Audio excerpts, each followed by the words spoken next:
বাংলাদেশ পুলিশের ডগ স্কোয়াডের জন্য ইতালি থেকে 10টি কুকুর কেনার দরপত্রে কার্যাদেশ পেয়েছে তামাম কর্পোরেশন। প্রতিটি কুকুরের দাম পড়েছে $৯,০৭২ যা বাংলাদেশি মুদ্রায় 11 লাখ টাকা। এসব কুকুর পরিচালনার জন্য প্রশিক্ষণ নিতে দেশটিতে যাচ্ছেন পুলিশের কর্মকর্তারা।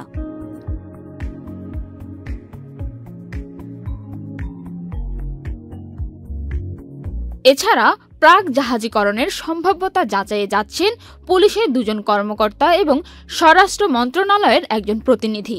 পুলিশ সদর দপ্তর সূত্রে এইসব কথা জানানো হয়।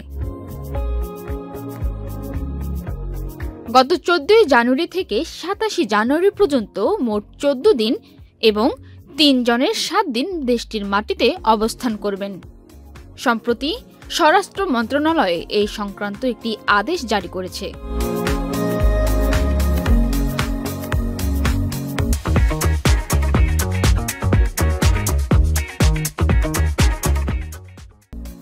স্বরাষ্ট্র মন্ত্রণালয়ের সরকারি আদেশের তথ্য অনুযায়ী কুকুর ব্যবস্থাপনা, হ্যান্ডলিং ও প্রশিক্ষণের জন্য ইতালি যাওয়ার কথা পুলিশের কর্মকর্তাদের। তারা হলেন ঢাকা মহানগর পুলিশের সহকারী কমিশনার ওবায়ন, সহকারী police super M Rakibul Hasan Bhuiyan, ডিএমপির নায়ক মোহাম্মদ সালাউদ্দিন প্রধান, কনস্টেবল মুজিবুর রহমান ও সুজয় মহান্তা জয়। 14 জানুয়ারি থেকে 27 জানুয়ারি পর্যন্ত ইতালিতে অবস্থানের কথা আদেশে বলা হয়েছে। পান্না আক্তার, চ্যানেল আই।